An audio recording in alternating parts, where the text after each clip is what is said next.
What's up, PGF Nation? We are back, and today we're breaking down our top 5 safeties for the 2026 NFL Draft. This safety class is loaded.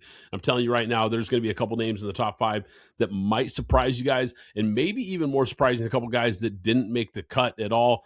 We've got elite athletes. We've got tone setters, true chess pieces in this safety class. I'm Brad Fowler. He's Alex Higdon.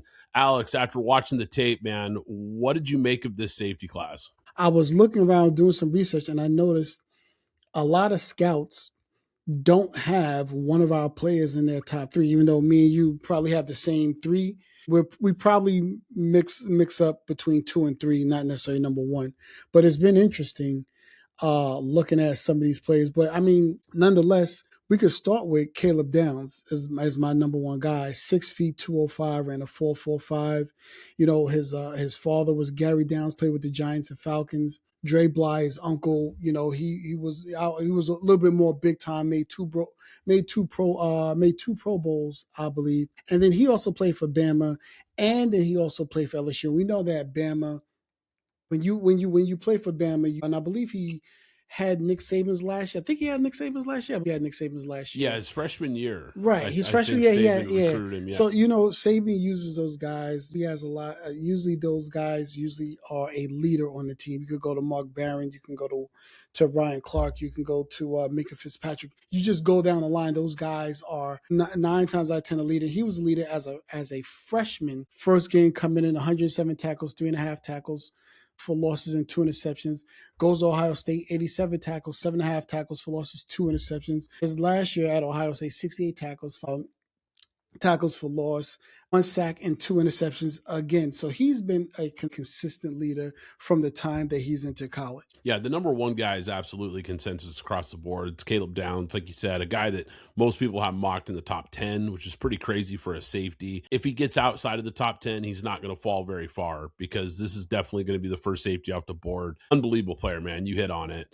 Bama goes to Alabama, like you said, and gets the incredible coaching from a guy like Nick Saban, and then goes and plays in a pro-style defense at Ohio State. So you want to talk about a guy that's NFL ready. I mean, that's about as good of coaching as you're going to find anywhere.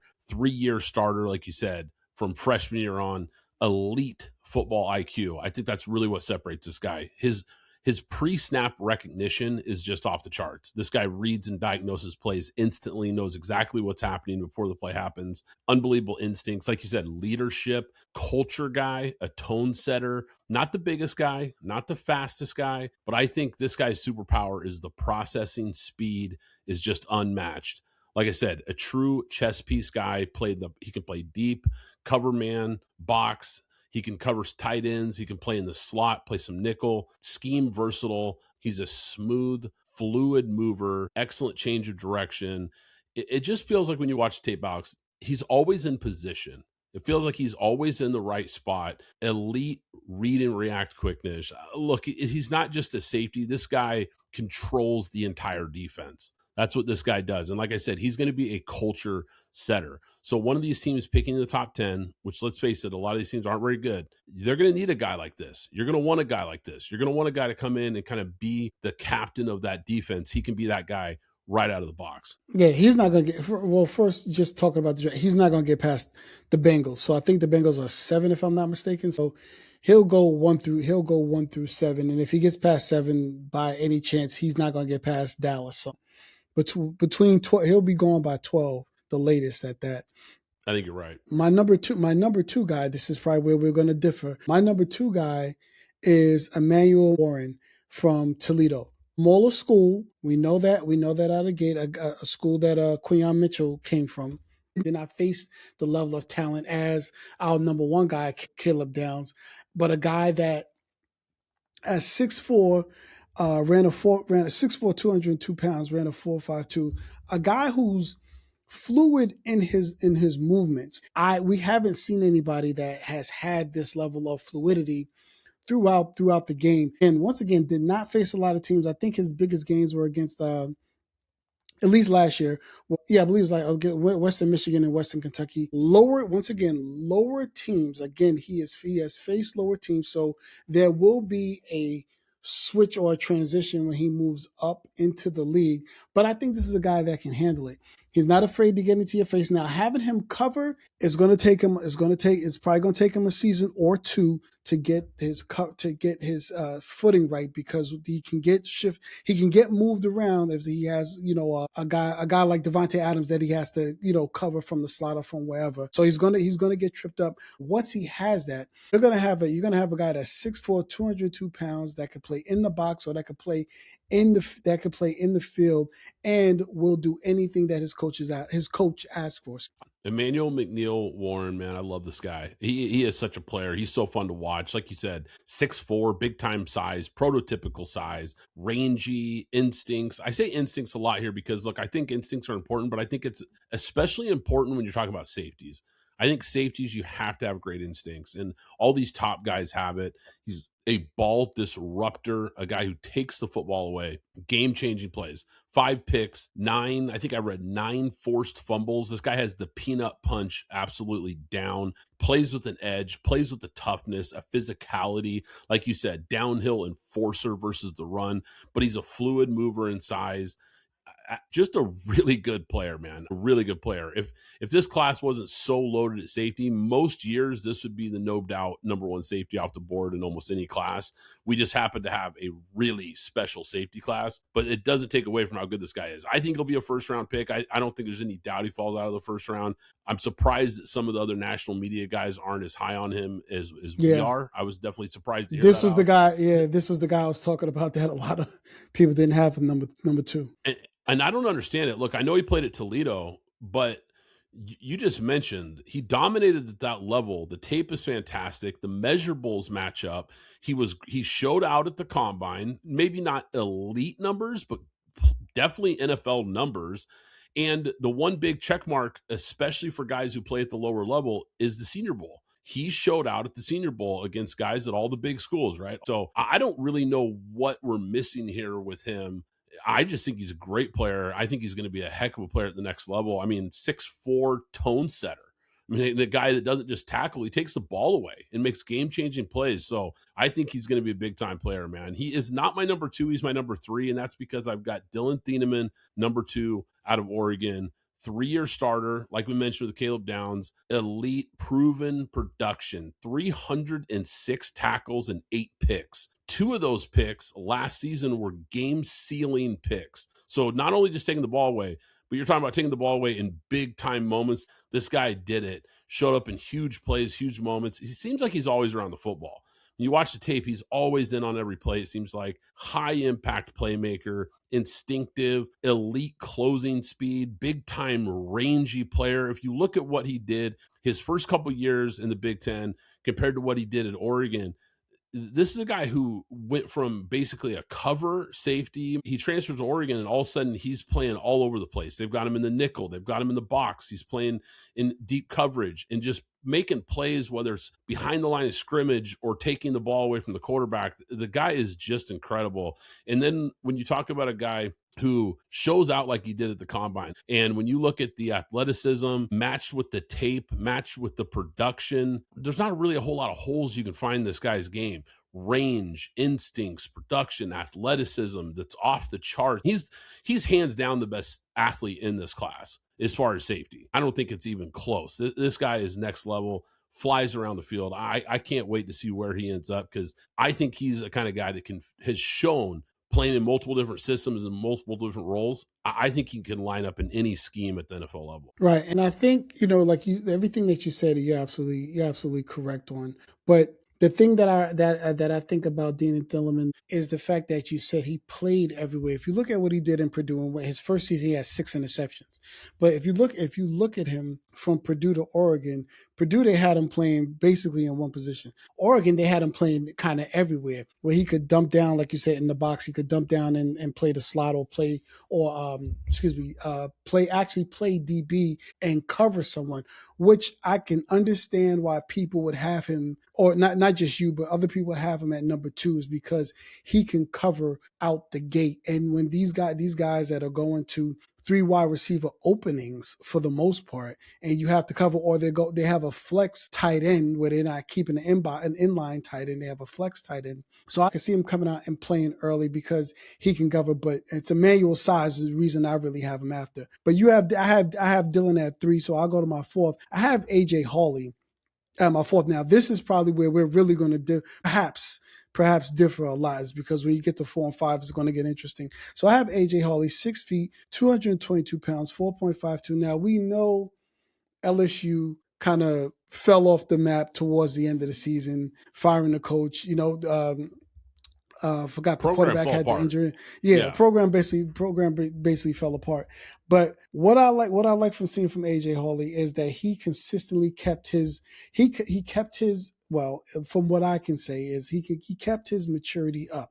And even though this was his last year, this was the first time he got to LSU. He played at New Mexico State, and then he played at Houston. Then he played 2 years at Houston, and this was his final year at LSU. He came in and basically kind of just stood. When I say stood steady, he just rode an even line. 88 tackles, half a tackle for loss, and 3 interceptions. He just balanced what he does and went out there and did it every single game all the way through, even though the season kind of fell apart and everybody was all over the place. Man, it's funny because pre-production guys, we did not tell each other who we have. No, we never do. We never do. We never do. We never do because we like to surprise each other. Look, number 4 on my list, AJ Haulcy, LSU. I love this guy, man. And I'm with you. This guy is getting slept on big time because I'm not hearing anybody talk about this guy. And I love his tape, Alex. He's built like a linebacker. I mean, big, physical, tough dude, but plays safety and has the range of a safety, has the speed and the instincts of a safety. And like you said, elite production. You threw out the numbers at LSU, but if you look at his just collegiate numbers in general, 347 tackles, man, 10 interceptions, 19 pass breakups, 4 forced fumbles. I mean, this guy is a menace. Just takes the ball away. Like I said, instinctive. I keep using that word, but it's important when you're talking about safeties. Always around the football, always in the right place. Really, really good zone defender. I think he's a guy. Some of these top guys we talked about, you can almost play in any scheme. They're kind of the true chess pieces of this class. I think AJ Haulcy is probably ideal fit as a cover safety in a cover 2 type of base defense. Not that he won't be able to move around a little bit. I think he definitely has the skill set to move around, but I think ideally that's where I'd want him, is in a zone coverage defender, because he's really good in zone. But he's good against the run. He's got that downhill trigger, shoots gaps, creates those negative plays, physical hitter. Like I said, he kind of looks like a linebacker. He's got that big, tough physical traits that you like, and the leadership traits. I've read a lot of good things about this guy, about being a locker room leader. So I love that about him too. This is a throwback safety, man. He's kind of part linebacker, kind of part ball hawk, all production. Yep. Well, let's wrap it up. So we got the same guy at 4. Let's go to number 5 here, Alex, and let's see if we're thinking on the same wavelengths here. I had a hard time, Alex, and we're going to get to some guys who just missed the cut. I had a really hard time coming up. Once you get past those 3 kind of consensus guys, I had a really hard time with 4 and 5 because there's so many guys that I wanted to squeeze into this list. But when I went through it and just kind of looked at, okay, who checks the most boxes? For me, it's Kyle Lewis out of Pitt. Fluid hips, movement skills, dominated the Senior Bowl. Once again, we talked about guys who showed up at the Senior Bowl and made a name for themselves. This guy really got my attention at the Senior Bowl because I thought he was the best player at the Senior Bowl, period. What do you have, 3 interceptions that week, Alex? I mean, guy was awesome. I thought he answered any questions people had about his ability to cover. I thought he answered those questions at the Senior Bowl with how good he was in coverage. Versatile, in the box. He can play deep. He can play near the line of scrimmage. Another guy with good instincts, quick read and react, that closing burst in coverage, but also as a blitzer, get pressure and heat up quarterbacks in a hurry. And he's a really, really reliable open field tackler, doesn't miss a lot of tackles in the open field, and a guy who matches up really well with tight ends. He can take the tight end away in the seam. He can take away the tight end underneath. I just really like this kid's game. And I know, Alex, he might not have made your top 5, but I know how much you love these guys from Pitt. Well, I'll mention, I do love the guys from Pitt, but I'll mention that I do have Kyle Lewis as one of my guys to mention in terms of guys that didn't make the list, that just missed the list. So Kyle Lewis was one of them, but a guy that I have at number 5. And I actually was kind of debating between him. It was 3 people I had for number 5. It was the person I have, it was another guy, and it was Kyle Lewis. So the guy that I have is Zakee Wheatley. Now, Zakee Wheatley played 5 years at Penn State. He was stuck between Kevin Winston. I forgot the other gentleman's name. So he wasn't playing all the way up to par. You could not see his full potential all the way because he was playing in between 2 guys. He had to wait his turn. So he got his chance his senior year where he had 96 tackles, 2.5 for loss, a sack, and 3 interceptions. Then he came back. He came back because he was a redshirt freshman. So then he came back for his 5th and final season. He had another 74. And once again, the Penn State season went downhill after a little while, where the quarterback was out, the coach was out, so everything went to hell. But he had 74 tackles, another 2 tackles for loss, and one interception. He's shown, and then again, it was once again coming to this. It was the size at 6'3", 203 pounds, ran a straight 4.4. I like the bigger guys at safety, which is probably why I keep mentioning the size, because a lot of these guys are 6 feet. Some people are 5'11", but a lot of these guys are basically 6 feet. But him being 6'3", I liked what I saw from him. I liked not this year, but the previous year when he was all over the place in the playoffs doing what he had to do. Look, man, just missed the cut. That's the first name on my guys. So we are all over the same list here. Some of these top 5 lists we've been doing, Alex, we've had some real differences, especially once you get past some of the top guys. Not with the safeties, man. We are definitely seeing it the same way tonight, because I'm with you. Zakee Wheatley out of Penn State was really close to making my top 5. Elite top end speed. When he gets up to full speed, man, he can chase down the fastest guys on the field. True range on the back end. Like you said, long frame, that 6'3" frame, it shows on tape. Long, rangy guy. I think he has a ton of coverage upside. I love the ball production, 9 career takeaways, 5 interceptions, strong in run support, triggers downhill. He's got good timing when he decides to attack the run, covers a lot of ground quickly, has that closing burst that shows up on tape, man. I like the range and the speed that he shows. And like you said, with the size, it's a great combination for a guy who's really looks like a top 5 safety in almost any other class. This class is just loaded though, man. Yeah. For one of the guys the one guy I was talking about when I was debating about the 5th, there were 3 guys. I said Kyle Lewis, I said pick Zakee Wheatley, but Keontae Scott in Miami, like, he delivers a hit and he's not afraid of the contact. And that's the thing. You really get at linebacker and you really get at safety. They're not afraid to stick their head in where the ball is. And I like what Keontae Scott did. And it was a lot because I also saw that he ran a 4.29, probably more like a 4.35 to be honest with you. But he ran a 4.29 at the Miami pro day, at the pro day. He ran a 4.29. So this is another guy. We watched him in the championship game as well.